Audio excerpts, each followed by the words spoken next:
एक बार एक शिकारी शिकार करने के लिए जंगल में पहुंचा। उसने अपने तीर पर बहुत ही खतरनाक जहर लगाया और शिकार पर निशाना बना करके उसने तीर को छोड़ा, लेकिन उसका तीर चूक गया और तीर एक पेड़ पर लगा।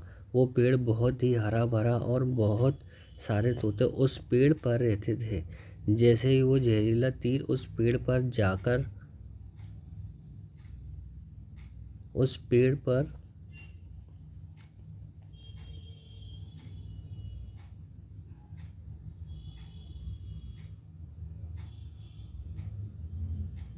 बूढ़े तोते के साथियों ने कई बार आकर उसे समझाया कि ये पेड़ सूख रहा है और किसी दिन भी गिर गया तो चलो किसी और पेड़ पर जाकर रहो, परंतु वो एक बूढ़ा तोता उन्होंने बताया कि ये तोता इस पेड़ पर रहता है। उस पेड़ पर एक जहरीला तीर लगने के कारण सूखने, गिरने और ख़त्म होने के कगार पर आ पहुंचा है और ये एक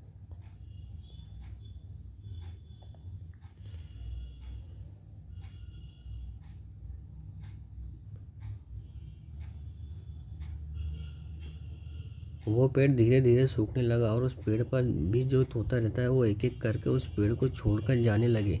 उस पेड़ के कोटर में एक बहुत ही बूढ़ा तोता रहता था जो बहुत ही धर्मात्मा और अच्छे मन का था। सभी तोते उस पेड़ को छोड़कर जाने लगे थे, लेकिन वो बूढ़ा तोता जाता था, दाना लेकर आता और उसी कोटर में आकर बैठ जाता था, परंतु उस पेड़ को छोड़ने को तैयार नहीं था।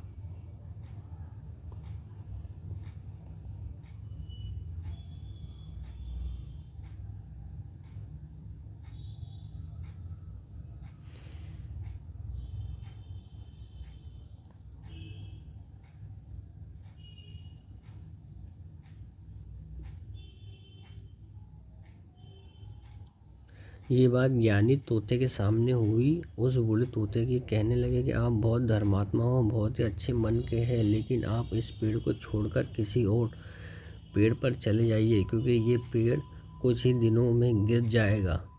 तालाब के पास में बहुत हरे भरे पेड़ हैं, बड़े बड़े कोटर हैं, उन पेड़ों पर फल भी लगे हुए हैं, उन्हें पर तोड़कर खा सकते हैं।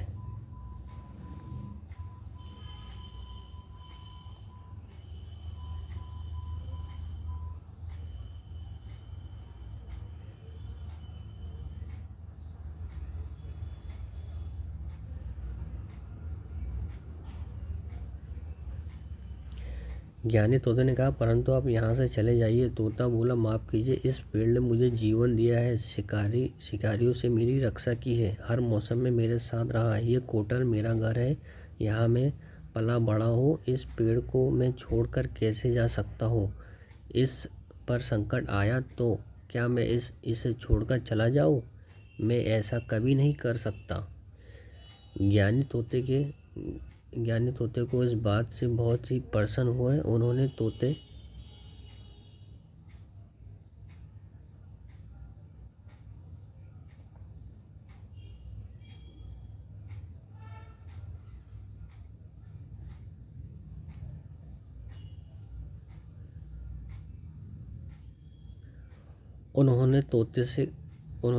से कहा, आप इस बात से बहुत खुश हो, मांगो जो मुझसे मांगना है।